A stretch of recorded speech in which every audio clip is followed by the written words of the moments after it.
जहाँ पर एक बोर्ड देख सकते हैं, जनसंख्या समाधान फाउंडेशन के द्वारा देश में अविलंब कठोर जनसंख्या नियंत्रण कानून हेतु एक धरने प्रदर्शन का आयोजन किया जा रहा है। हमारे साथ कुछ लोग मौजूद हैं, इनसे बातचीत करने का प्रयास करेंगे। क्या नाम होगा सर? मेरा नाम है पंडित अंशु गौड़। मैं ज्योतिष का कार्य कर रहा हूँ, वैसे विश्व हिंदू परिषद से भी जुड़ा हुआ हूँ।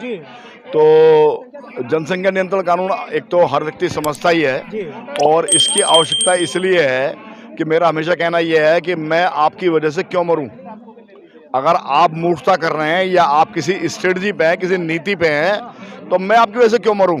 आपके पास में ऐसा क्या खास है, क्या अनूठा है, क्या नया है, क्या ज्यादा है, वो बता दो मुझे, मैं मुसलमान बन जाता हूं। आप मुझे बता दो, फिर वो मैं बन जाता हूं। ठीक है जी। तो आप जरा अपने को आप मुझे सहमत तो करो। आपने संसार को दिया क्या है?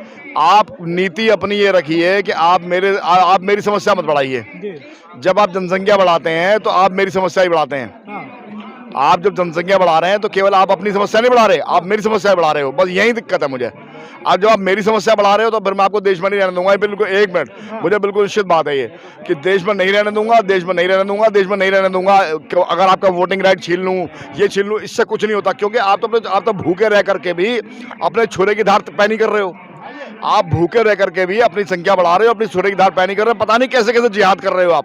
तो सीधी सीधी बात है कि मुझे आपकी जनसंख्या नहीं बढ़ने देनी है। आपको मुझे समुद्र में फेंकना पड़ा है, आपको मुझे समुद्र फेंकना पड़ा है। मुझे आपके लिए सीधी सीधी बात ये चाहिए कि मुझे जनसंख्या आपकी बढ़ी हुई नहीं चाहिए। या फिर बता दो आपके पास ऐसा क्या खास है, मैं भी मुसलमान बन जाता हूँ। बताओ मुझे आपके पास ऐसा क्या खास है। तो हमारे भगवान की देन है। हमारे तो भगवान कृष्ण 8वीं संतान थे। हम तो चाहेंगे तो और पैदा कर लेंगे, लेकिन समय की मांग होती है। आप अपनी जनसंख्या बढ़ा करके मेरी समस्या नहीं बढ़ा सकते। आप अपनी समस्या बढ़ाते हो तो ये अल्टीमेटली गवर्नमेंट को इस पर कानून लाना पड़ेगा। आप देखो पाकिस्तान में क्या हाल हो गया। पाकिस्तान में आप लड़ने को तैयार है, छुरेबाजी होने लगी, सब कुछ होने लगा। यही कहानी यहाँ होगी जब आप आउट ऑफ कंट्रोल जाएगी सारी पोजीशन। तो इसलिए जरूरी है कि आप अपनी जनसंख्या को कंट्रोल करो। हर व्यक्ति करे, हिंदू भी करे, सब लोग अपनी जनसंख्या इतनी कंट्रोल कर लें बिल्कुल कि जिसकी वजह से कोई नई बेवकूफ। लेकिन आपको दिक्कत मुसलमानों से है? बिल्कुल है, बिल्कुल है, बिल्कुल है। मुसलमानों से देश के नागरिक नहीं क्या? वो देश के नागरिक हैं, वो सबसे पहले कुरान के और शरीयत के नागरिक हैं। दिक्कत यहाँ है, दिक्कत यहाँ पे वो सब कुरान के शरीयत के नागरिक हैं। कुरान स्पष्ट कहती है कि जो काफिर है, जो मोहम्मद को, इस्लाम को नहीं मानता, वो वाजिबुल कत्ल है। तो जब वो कत्ल के लायक है और किसी लायक ही नहीं है, तो फिर मैं ऐसे आदमी को कैसे झेलूं? वो कह रहे हैं सच्चे देशभक्त हम लोगों ने अब्दुल कलाम और अब्दुल हमीद जैसे वीर संतान दिए। हाँ, तो उन्होंने अगर दिए हैं तो उनमें वो मुश्किल से 1% भी नहीं है। सीधी बात यह है कि आप एक चोला ओढ़ करके मेरा बुद्धू नहीं बना सकते। आपको अपनी जनसंख्या कंट्रोल करना पड़ेगा, तभी मानूंगा मैं आपकी बात। या फिर मेरे देश से भागो, आप भागो। आप युद्ध कर सकते हो, मैं भी युद्ध कर सकता हूँ। आप तलवार सर काट सकते हो, बिल्कुल काट सकता हूँ। मैं भी, मैंने काटा है। हम हिंदू इतने कट्टर हैं कि हमने 18 दिन में 1.25 अरब से ज्यादा आदमी फूंक दिए। हम इतने कट्टर हैं कि हम राख भी नहीं मिली, राख भी नहीं मिली। हमने 18 दिन के अंदर 1.25 अरब से ज्यादा आदमी फूंक दिए। कब 18 दिन का युद्ध हुआ था? महाभारत का युद्ध। तो इसलिए हम बहुत कट्टर हैं। ऐसा नहीं है कि हम कहीं किसी कम है। तलवार से सर काटना, आप मुझसे अभी कटवा लो, अभी कटवा लो। डर नहीं लगता? तुरंत काट दूंगा। डर नहीं लगता? अरे मुंडी काट के सीधे नीम के पेड़ पे जाएगी, मुंडी काट के। पहले देश में संविधान है। हाँ ठीक है, संविधान है। टेढ़े साथ टेढ़ा हूँ, सीधे साथ सीधा हूँ। टेढ़े साथ टेढ़ा हूँ, सीधे साथ सीधा हूँ। आप अपनी जब वो समय आएगा जब लड़ना पड़ेगा। या तो सरकार कानून बनाए, नहीं तो हमारी मजबूरी आएगी लड़ना। सड़कों पे उतरेंगे, बिल्कुल 1000%। सड़कों पर घुस जाएंगे उनके घरों में। आपने गोपाल के श्री गोपाल पाठा कहते हैं बंगाली में बकरे को। गोपाल पाठा ने मुंडी काट डाली सबकी। जिसने हाथ लगाया औरतों के, उसके हाथ काट डाले, हाथ काट के वो कर दिया। जिसने वो करा उसकी मुंडी काट दी। समझे ना? तो ऐसा हम भी कर सकते हैं। ऐसा नहीं हम नहीं कर सकते। खूब मैंने जीवन भर सर फाड़े हैं, ब्राह्मण हुए हैं, मैंने जीवन भर सर फाड़े हैं, अब भी फाड़ दूंगा। अभी फड़वा लो मुझसे। तो संविधान पे विश्वास नहीं है क्या? पूरा विश्वास है। पहले तलवार या तो कानून लाओ, नहीं अगर वो स्थिति आएगी तो करेंगे हम युद्ध। मैं पीछे हटने को तैयार नहीं हूँ। आपके पास मुसलमान के पास, स्पष्ट शब्दों में कह रहा हूँ, आपके पास कुछ खास नहीं है। आपका ऐसा नहीं है आपकी तलवार ज्यादा सर काट सकती है, मेरी नहीं काट सकती। या धार आपकी तलवार में ही है। मेरी तलवार से सर नहीं कटेगा, ऐसा कुछ नहीं है। आ जाओ मैदान में, दिखा देता हूँ मैं क्या हूँ। आ जाओ मैदान में। ऐसे हिंदू बहुत हैं। आप बहुत बड़ी बात कह रहे हैं साहब। हाँ, मैं बिल्कुल सही बात कह रहा हूँ। मैं परफेक्ट हूँ। मैं बिल्कुल अपने बिल्कुल कंफर्म हूँ। शब्दों पे कायम है। हाँ, मैं अपने शब्दों पर पूरी तरह कायम हूँ। बिल्कुल यही है और कोई तरीका ही नहीं है। और या तो आप मानो या तो कानून बनेगा, लड़ना पड़ेगा, ये मजबूरी है। क्या नाम होगा? सावित्री चौधरी, जनसंख्या समाधान फाउंडेशन की संस्थापक और राष्ट्रीय अध्यक्ष। राष्ट्रीय अध्यक्ष जी हैं, क्या कहेंगे कि भाई साहब ने तो कह दिया कि अगर वो तलवार उठाएंगे तो मैं भी तलवार उठाऊंगा, तो सवाल यह है कि एक समुदाय से दिक्कत है या फिर बढ़ती जनसंख्या से दिक्कत? बढ़ती जनसंख्या से दिक्कत है, समुदाय से और उससे कोई मतलब नहीं है। देखिए, आज सारी समस्याओं की जड़ है बढ़ती आबादी। आज हमारा देश गरीबी, भूखमरी, बीमारी सभी से मरने वालों में हमारा देश नंबर 1 में आता है। हमारे देश, ऐसा नहीं हमारे देश ने प्रगति ना की हो, लेकिन उसको जनसंख्या रूपी दानव निगल रहा है। आज पुल ले लो, ओवरब्रिज ले लो, यातायात संचार के साधन ले लो, बहुत प्रगति की है, लेकिन बढ़ती आबादी के सामने ये सब एक ऊंट के मुंह में जीरे के समान है।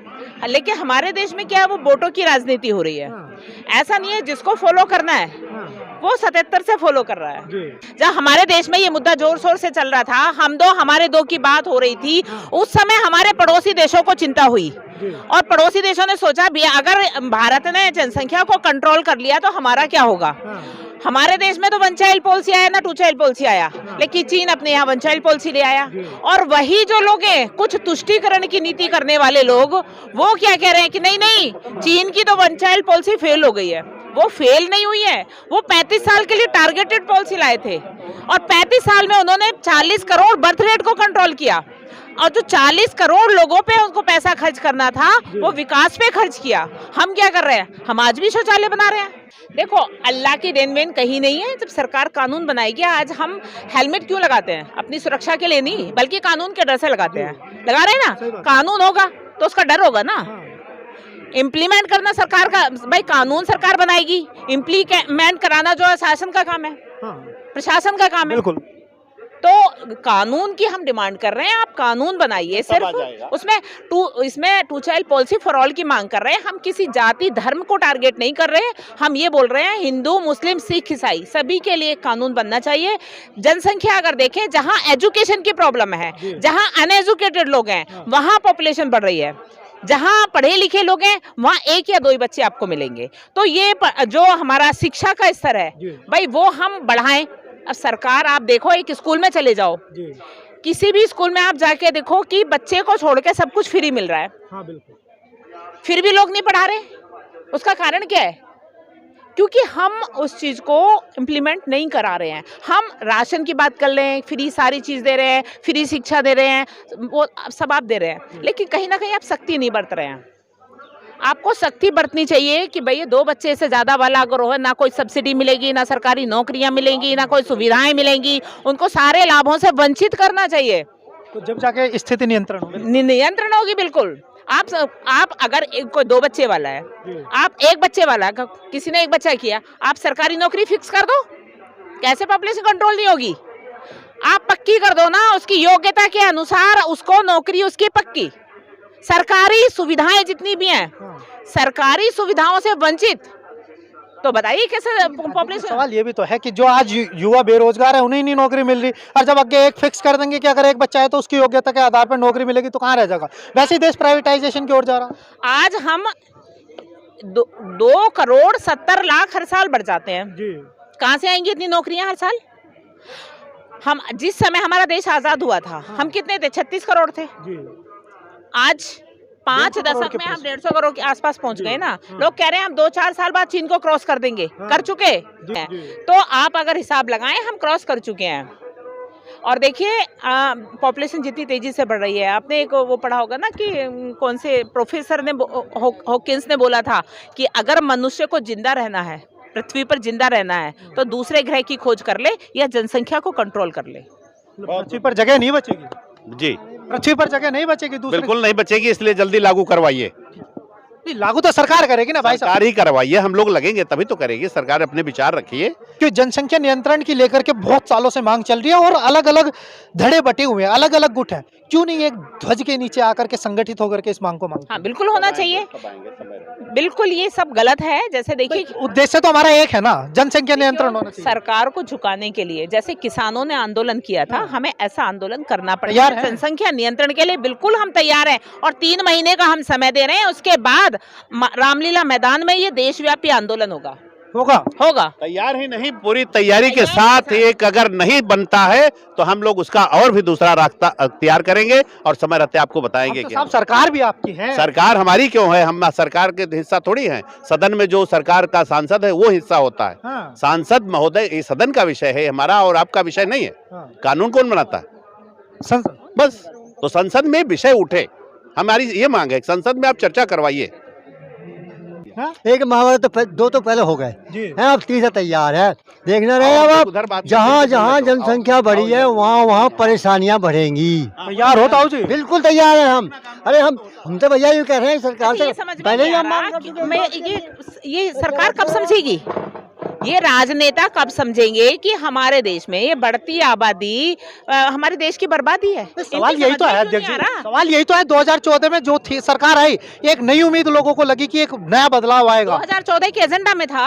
हाँ, तो फिर और 10 साल हो गए हमें इंतजार करते करते। 2024 का कितना चुनाव है। कितना इंतजार करेंगे? 2024 से पहले पहले सरकार को लाना होगा, हर हाल में लाना होगा, वरना देशव्यापी आंदोलन होगा।